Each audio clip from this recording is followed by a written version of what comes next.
Hello and welcome to episode 2 of ANK's Wheel of Time podcast, where we are discussing the book series, chapter by chapter by Robert Jordan. This episode we'll be discussing book 1, chapter 1, which is entitled An Empty Road. And as just as an FYI, we have, for those who have not listened to our first episode, we have not read these books before. We are going into this cold, so we hope that you enjoy going on this, summary and adventure with us. And, for those who want to leave questions or comments or whatever in relation to this podcast, we can be reached on my Twitter feed at Warrior346, and my email address, which is warrior346@yahoo.com. Please keep your comments constructive. We do except that some of the things we may say will be completely outlandish and very wild theories, considering that we've never read these books before. And we are open to feedback in terms of ways that we can kind of improve our podcast for future episodes. So let's begin with chapter 1. Now, just before chapter 1 begin, there is just some clarifications that we want to make in relation to the prologue. Just one small clarification there, and then we want to start by talking about a couple of prophecies that are made just before chapter 1 begins. The one kind of in between the prologue is really, because it's not quite part of it, but it's kind of like a Wheel of Time sort of passed through, because both prophecies are made in the Fourth Age by unknown authors. One is the breaking of the world, which basically talks about the fact that the world was essentially destroyed in a way that it talks about the living envying the dead because seas were boiled over and all the rest of it. So it's basically a dark omen about essentially the world being damaged, and that everyone has forgotten. And yeah, I mean, it all was shattered and all but memory lost. And one memory above all others of him who brought the shadows and the breaking of the world, and him they named Dragon. So it seems that wherever there's that there's been quite some time between what we read in the prologue, which basically that prophecy talks about that event, really. So there's not much you got to get out of that one. But then there's also the cycle of the dragon, which talks about how essentially a new one will be born, pretty much, that when darkness returns, so shall a dragon. It doesn't actually say that it will be there's the same guy. There's the same guy. No, it does. Maybe an heir of some kind. Yeah, it does actually say here in the prophecy that light of the world, let the promised one be born of the mountain, according to the prophecies.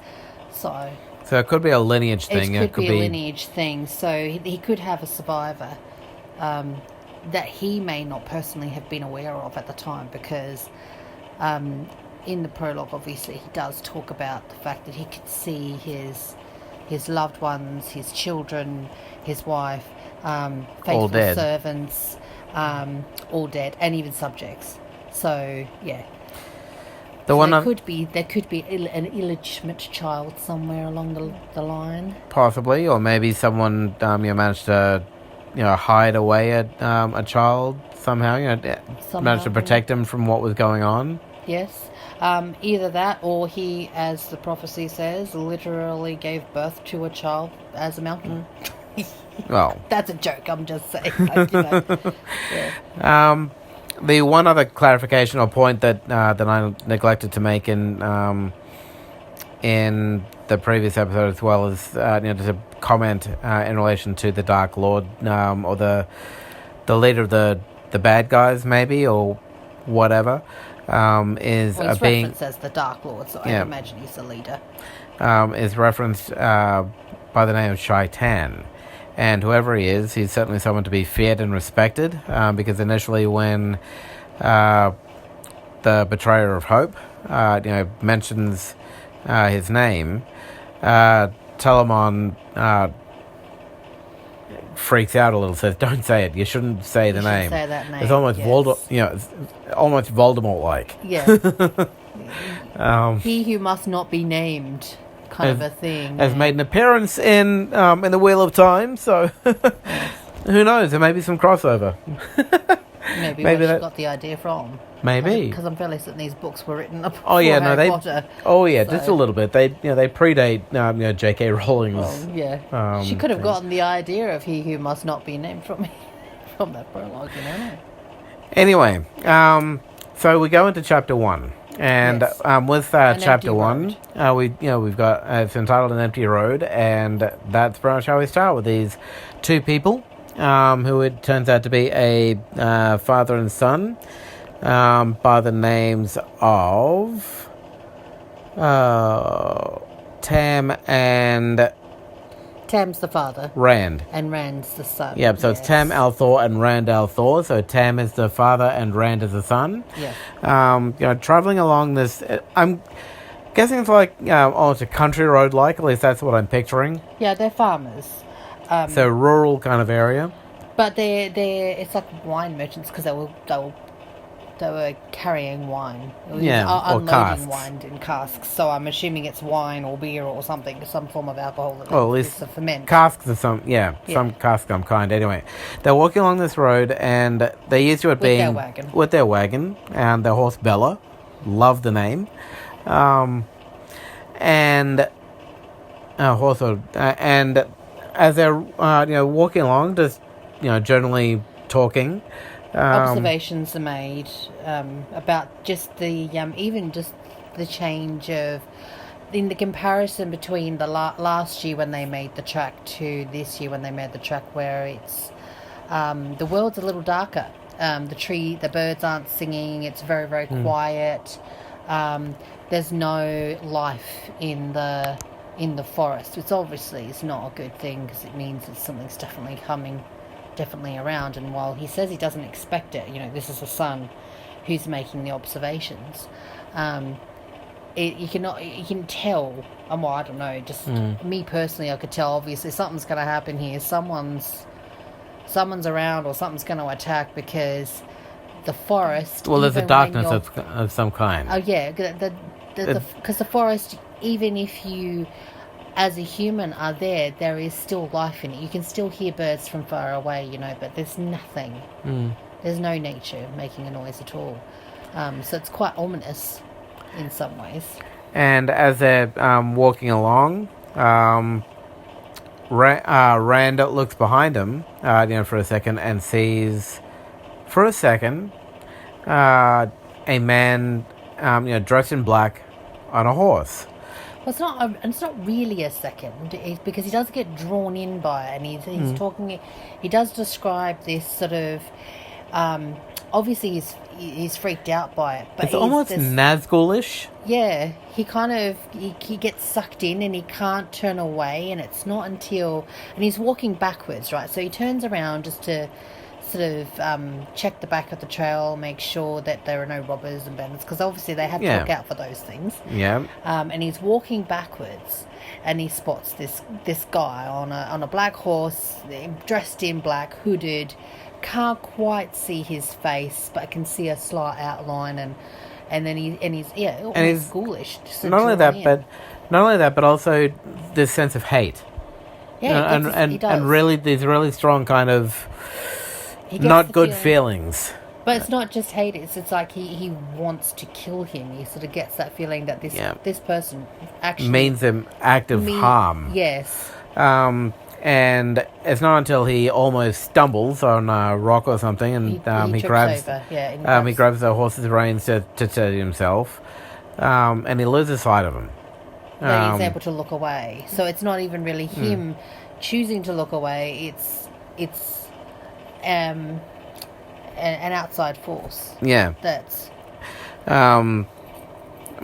albeit nature that caused it. Of course. But anyway, and when he looks back, this person's gone. And he goes to tell Tam his dad. Although interesting, I find it interesting that he calls him Tam. He hasn't called him Dad. But clearly the relationship's labelled as father and son. But he, for some reason, Rand calls his dad Tam. Oh, I find that weird. I don't know. I personally find that weird. I mean, I don't know, my dad. My younger son calls me by my first name on some occasions. Oh, well, but he gets scolded for that. But anyway, I just find it weird. whenever my son says my name, I know I'm in trouble. But anyway, as far as it could just be, the nature of the relationship. They made. We do find out a little later that Tam is a sole parent. That Rand's mother has died, and it could be that caused some tension, or a change certainly in the dynamic of the relationship between the two. Possibility. I have to say, when I was reading it, and this is prediction, it's not actually something that's fact. Take note, we have not read this before, so we don't know. No, yes. I kind of get the feeling that it's almost like Rand could be this Morning Star, part of this Morning Star prophecy thing that we just maybe talked about. I mean, starting to introduce the character and start where his origins a little bit. Yeah, unbeknownst to him, he may not know his origins because his destiny. Yeah, he has been taught archery, True. and you kind of you don't get a great deal of history between the two characters, but I kind of sit there and think, well, maybe Tam was his guardian, or he was basically asked to look What, a after Moses him. kind of situation, left on a doorstep? Yeah, or a Harry Potter situation, not a Moses thing. But, a Moses thing too, I suppose. That's a religious reference to, I don't know, some people may be atheists, Yeah, but everyone's seen Prince of Egypt, so it's a good, good. Not necessarily. I think more people would get the reference to Harry Potter being dumped on the Muggle doorstep, than anything else. But yeah, it's a possibility that Tam could be his guardian, and he could know who he really is. Possibly. And that's possibly why they have that first name basis relationship. Because I can see that. He has taught him archery. Mm-hmm. So he does have some basic training in hunting skills and things like that. He's obviously very observant about the nature and forest around him. He can recognize that the forest isn't alive. Well, it's different. And then it's different, so he can sense that something's changed. These things, yes. So it kind of, as I was reading it, I was kind of thinking, well, maybe he could be obviously he's definitely going to be a part of the book, or part of the person who is the Morning Star's life in some form. He may not necessarily be that person. He could just be a part of. Well, just have to keep reading and find out. Yeah.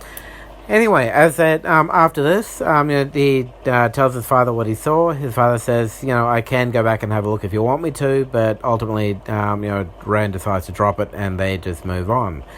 Well, it's more a case of, that he recognises himself that it was a day of sort of like, omens and the tricking of the eyes and stuff, and he doesn't doubt him, but he says, if he really wants to know whether or not it was there, we can always go back and check to see if there are hoof prints, because there's one thing that people cannot erase in wet-ish type weather, because it does describe sort of muddy trails, and that is, they cannot take away the hoof prints of horses, right? I don't know. It doesn't actually say whether or not they do that. It's just more a case of that they just. They essentially, he drops it and just moves on. Yeah. Now, this is happening a little way away from the nearby village of Emmons Vale, I think it is. Yes, Emmons Field. Emmons Field. I was close. And as they start to enter the village, we start to get some descriptions in terms of what how culture. some of the culture, how the village kind of operates. So It's kind of weird and interesting actually, because I mean you get really annoying snippets, and you kind of you kind of get this as they're walking into the village to get to. There's obviously a festival occurring.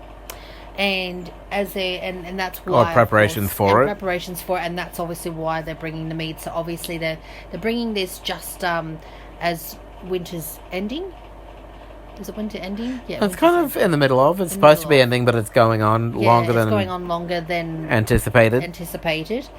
And anyway, he's they're going along, and they're taking these barrels to the local inn, where obviously the celebration is going to be a part of, or where they're going to be a part of selling this ale. Oh, to the local tavern. To the tavern, yeah. Which also happens to be the mayor's residence as well. Along the way, there's just one thing that I want to point out first is that Tam is obviously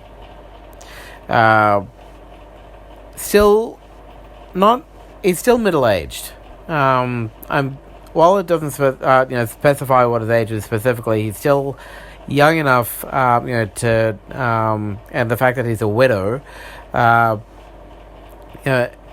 people are saying that he shouldn't be alone, that he needs a woman. He's still young enough to remarry. Yeah. And they're kind of encouraging him to do that, so he doesn't really stay long in any of the things. But that's what I was talking about. You kind of come to he mainly focuses on trying to talk to the men, obviously, to avoid the women. Yeah. But it's also referenced that the women are the wise, the wisdom of the culture. You don't sort of get a great deal of it, but there's kind of like the men seem to have, I don't know about great respect, but there seems to be a dynamic of women being there's two councils revered. I mean, there's two councils, but there's also almost like a shaman, I guess, of the person who is able to listen to the wind, but and people be have able started to tell people when certain things may or may not be happening. Although people are starting to lose faith in her these days. Well, no, because she's brand new, right? So there's a new one, and she's called the wisdom.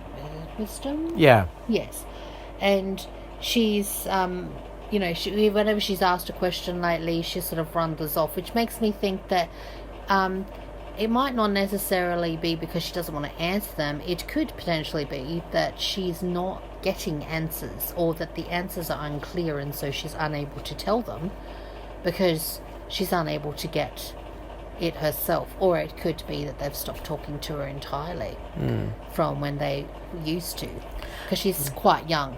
And not only that, but she's stopped whenever they ask her when winter's going to end or when events are going to happen. She tends to walks away. Yeah. So she's becoming few and far between with her answers. Yeah. These days. As just to briefly describe the world a little bit as well. Some of the descriptions of the world that we get in here is that there are two councils. There's a council of women and a council of men. I was about to mention that there is a council of men, but they seem to... there's not much in the way of description of how the responsibilities are separated. Yes, and how they're separated, but the women sort of seem to predict things, and they seem more in charge of governmental type things, whereas the men sort of seem to be part of protection and management of other things, but it doesn't quite say exactly Not yet. what they're managing. And see, this is what I'm talking about with regards to detail.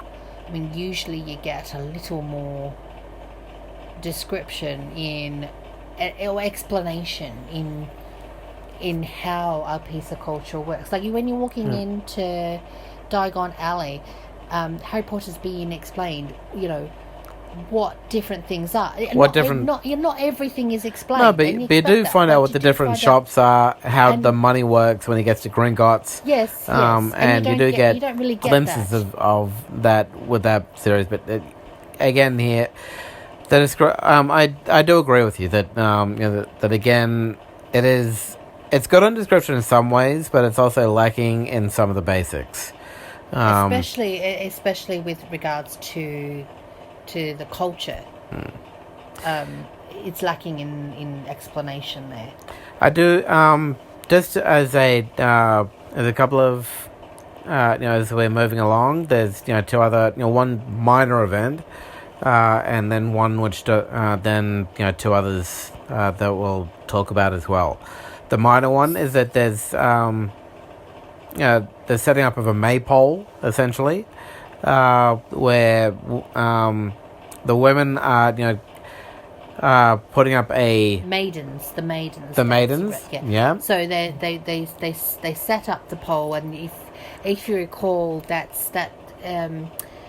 it's more like a Celtic type of a thing, really. Yeah. Well, that's where they sort of get it from.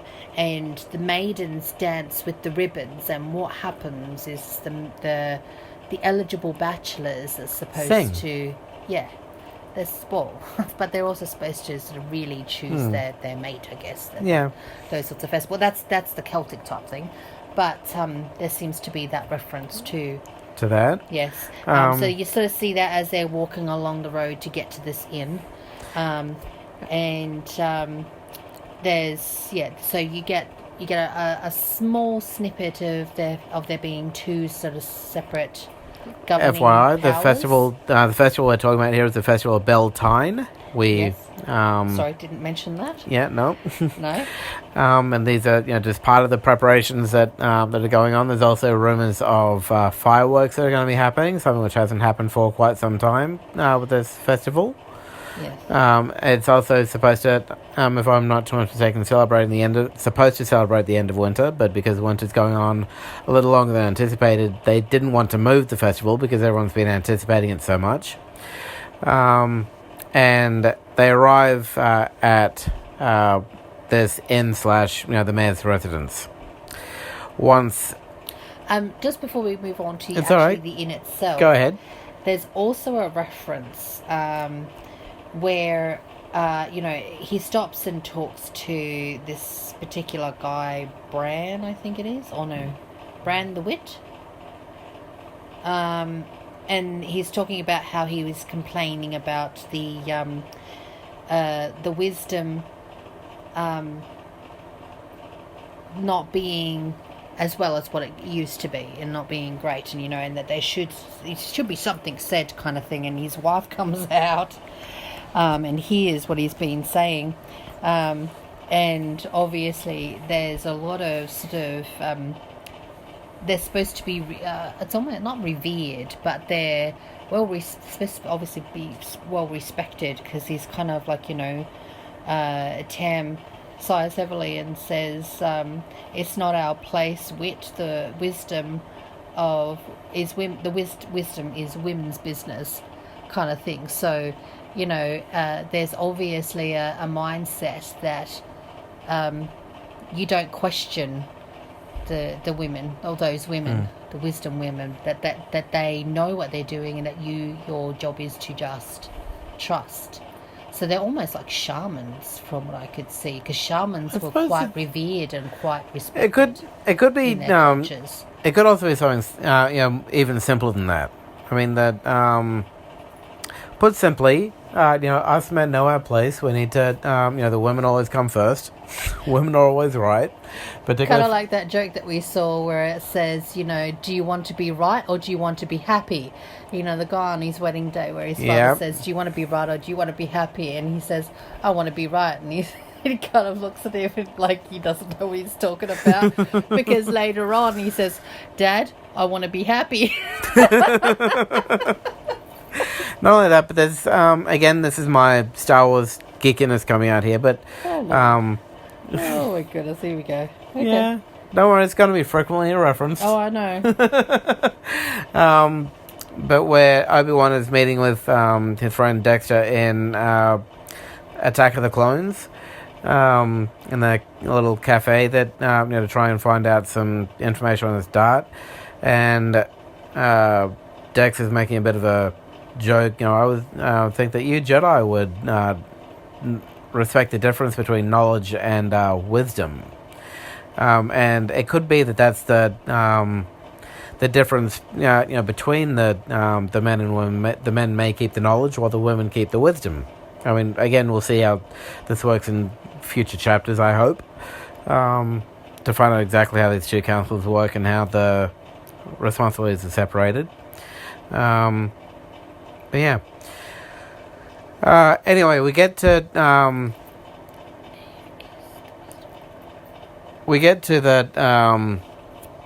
the mayor's place in the inn and whatnot, and as they arrive, Kren, who is also the Thatcher and a bit of an old man, comes along, and while the mayor and Tam are talking.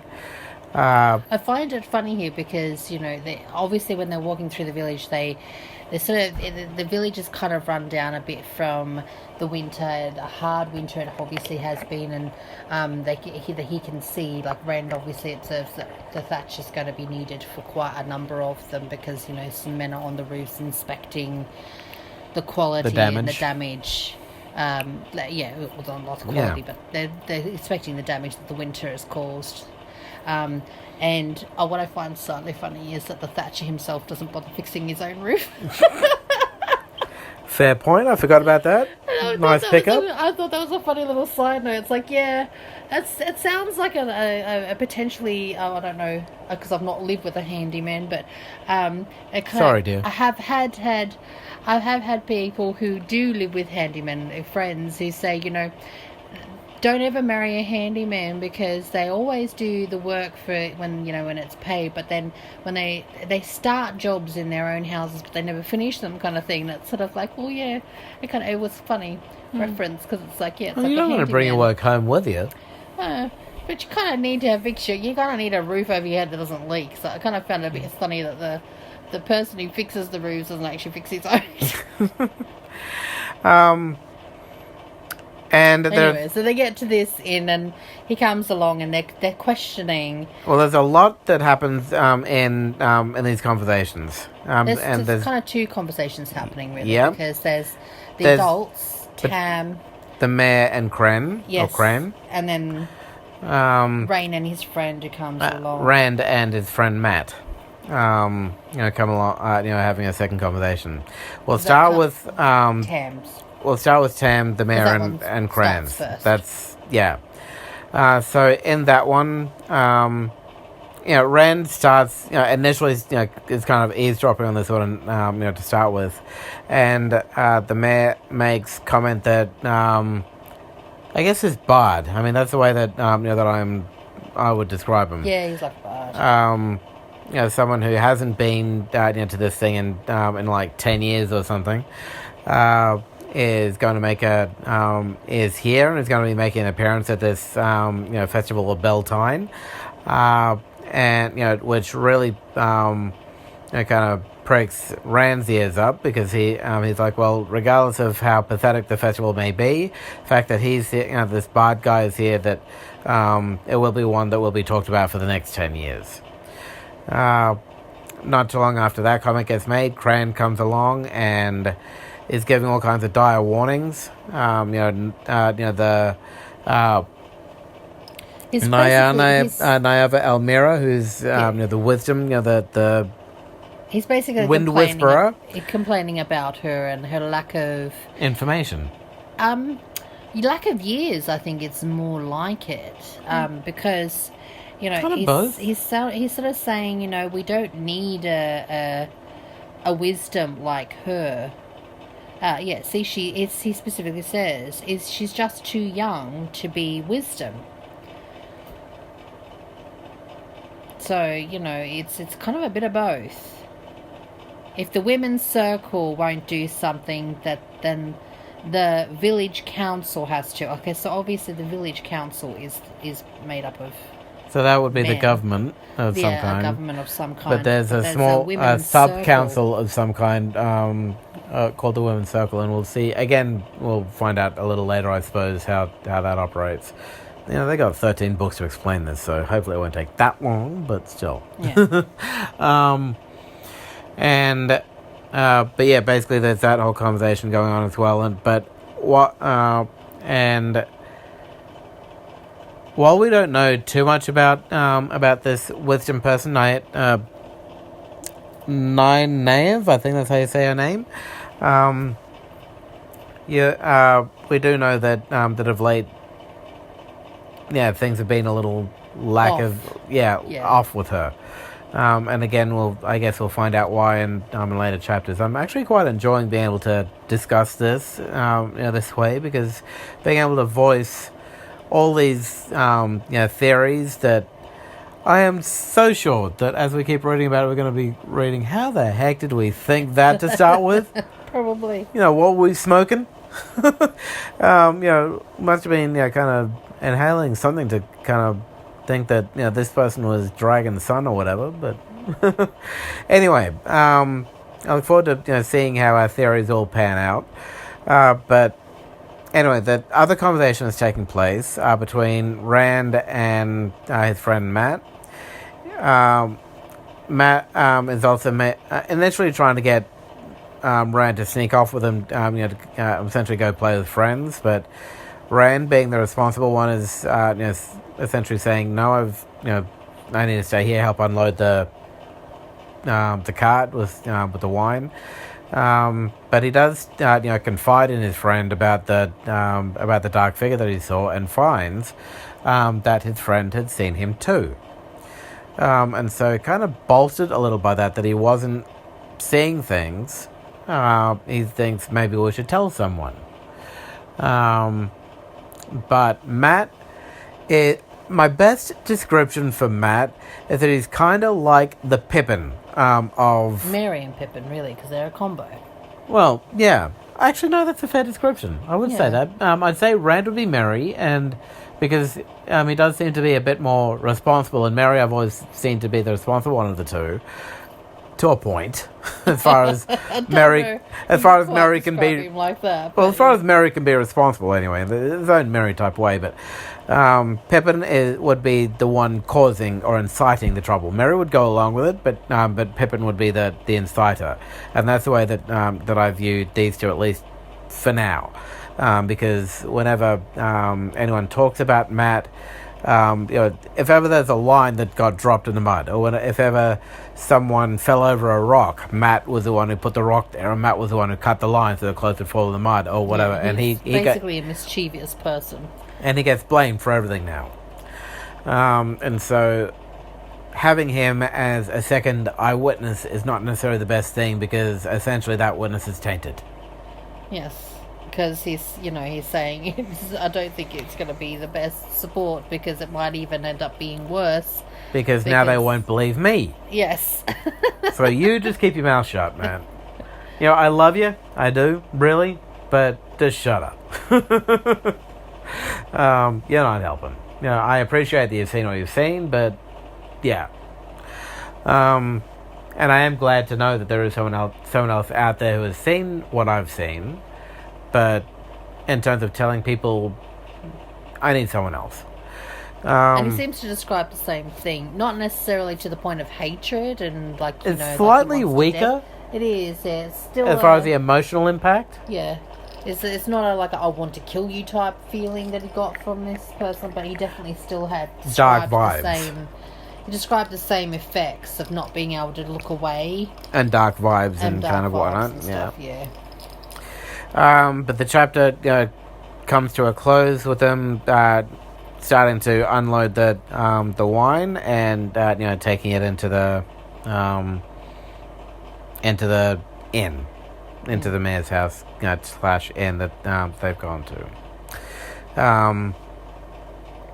So, all in all, There's also there's also a reference where they're thinking, that there's the idea that it could be the Dark One, oh yeah, good point.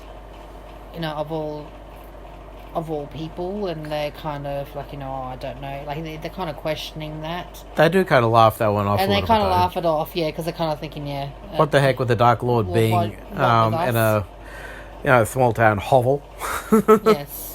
I mean, I'm sure that wherever the Dark Lord is, he's got bigger fish to fry, kind of people to torment than Yes. than us wee There's folk also here. the reference made that my mother always told me that the Forsaken would come for me if I did mend my ways, and Rand's kind of laughing it off like, everybody's mother says that to scare them, kind of thing. Yeah. So they do have a bit of a discussion about that. There's also a reference to the Shadow Man. I don't know. There's not much explanation about what the Shadow Man is exactly. Oh, not yet. Anyway. But obviously it's another form of boogeyman in their culture. So yeah, there's all. He did also reference a lady at the end of it, and Tem Oh, was the actually, barmaid. Yeah, Tem was actually sort of eyeing him off, like he was going to lose his focus as to his tasks and stuff because of it. So obviously he has a little crush. The Rosie Cotton of the series. Yeah. And yeah, how he was kind of Rand's first first crush and whatnot, and we all know how distracting that first crush can be. Fortunately, I got to marry mine, so yay!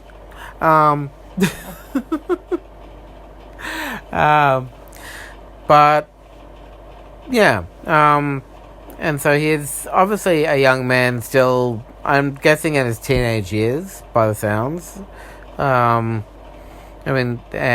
so going through some of those kind of fun things of growing up. And definitely slightly older teenage years, because he still has. Well, Rand was sort of saying how he has this still childlike quality about him, where he's interested in things like squirrels, because obviously he's trying to get him away. He's trying to entice him to get away and check out this squirrel. Yeah, but that was for dinner. Come and snack with us by the campfire. And and he's not interested at all by that anymore. So starting to put away childish things, as it were, or starting to get to that age where there are more interesting things like crushes and loves and stuff. or the neighborhood hottie. But he does that. But he's not just that. He does actually. He made the promise that he would help to unload the cart. So he's and I got to admit, well done. Responsibilities. He had because he did have a valid choice. Could either kind of shirk his responsibilities and go off and party with friends, or do the responsible thing and do what he promised he would do. The funny thing is, at least for me on that one, is that Matt, his friend, gets roped into helping him. Yes, I think that was funny. I think that was funny. Something that's happened many a time to me when I was at a friend's place, just planning to have a fun time gaming and being roped into helping cleaning up. But yeah. So overall, and it was an informative, first chapter in a lot of ways. We did get the description of the world and the village was quite good. Yes. In terms of the scenery. In terms of the culture, you kind of get a little bit of it, but there is still more to come. There's definitely more to come. but there's a lot of lacking in terms of the. Well, this one did do a bit better than the prologue. I mean, at least we got a name. Well, I just mean in terms of the, Yeah. how it's set up. That and that there was, a place, not how there was a river going through the town as well, and on. It's split into two rivers. Yeah, there was a lot. That's what I was saying. Like, there's a lot of. There is more description of scenery and stuff, but I kind of, scenery. It's True. Obviously it's pretty. It helps you give a decent picture in your mind of what what's going on. I like that, and I also like that we're starting to get an idea of the world that we're in, and how it's set up. The next chapter is entitled "Strangers," which we'll get to listening to and reading, and we just to kind of sum up, make my kind of final comment is that I am. We wanted to. One of the things that we kind of promised ourselves that we'd read the first chapter to see if it was enough to kind of gain our interest, and I think and I do venture to say that it has done that. Enough to to keep us happy for now, because there are still there's still a lot more to come. To find a lot more kind of questions, and the story is definitely ongoing and whatnot. So yeah. The name. Khalid Khalid K just wanted to mention that the barmaid's name that he's got his crush on was Egwene, or Egwene, or however you want to say that. Yeah. Egwene sounds a little strange. Eggy. Well, it's more reminding of an egg witch, but anyway. We appreciate those those who choose to listen to to this podcast. We are open to any comments and feedback and on relation to this. We are kind of posting this both to the Apple Podcast Store and to Spotify. You can kind of reach us on my Twitter feed at Warrior346, and on my email address warrior346@yahoo.com. You mentioned that at the beginning. I know, but I like to bookend it. Okay. Thanks again, and may the wheel of time keep spinning. Just hope that it's not spinning your mind out. Thank you, and have a good day.